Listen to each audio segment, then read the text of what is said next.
تو نبی پاک صلی اللہ علیہ وآلہ وسلم کو اللہ نے سیر فرمائی ہے بعبدہ، اپنے خاص بندے کو۔ پاک ہے وہ ذات جس نے اپنے خاص بندے کو سیر کرائی۔ اب یہاں پر عبد کا ذکر فرما دیا، عبد کہتے ہیں بندے کو، عبدہ اس کے بندے کو، یعنی خاص بندے کو۔ علامہ اقبال رحمۃ اللہ علیہ فرماتے ہیں عبد دیگر عبدہ چیزیں دیگر، این سراپا انتظار او منتظر، کہ عبد اور شے ہے، عبدہ اور شے ہے۔ عبد تو انتظار کرتا رہتا ہے کہ یا اللہ مجھے اپنا جلوہ دکھا، یا اللہ مجھ سے راضی ہو جا۔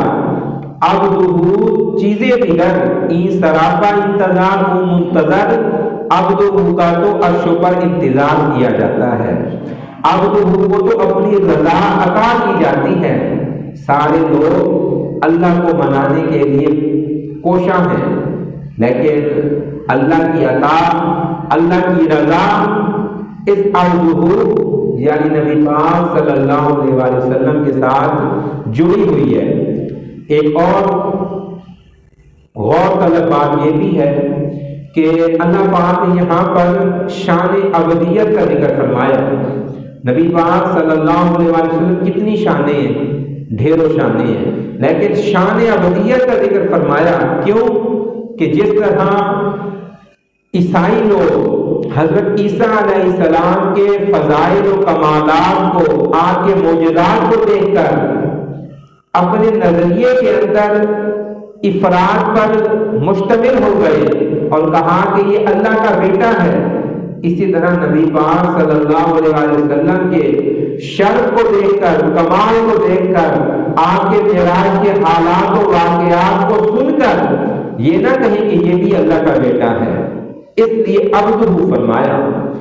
نبی پاک صلی اللہ علیہ وآلہ وسلم جب حضور پاک صلی اللہ علیہ وآلہ وسلم جب اللہ کے حضور قرب خاص میں تھے نا، تو اللہ پاک نے سوال کیا بیما اشرفو کا یا محمد صلی اللہ علیہ وسلم کہ اے محمد آپ مجھے یہ بتائیں کہ میں آپ کو کس شے سے نواز دوں، اے محمد مجھے یہ بتاؤ کہ میں تمہیں کس اعزاز سے، کس شرف سے نوازوں۔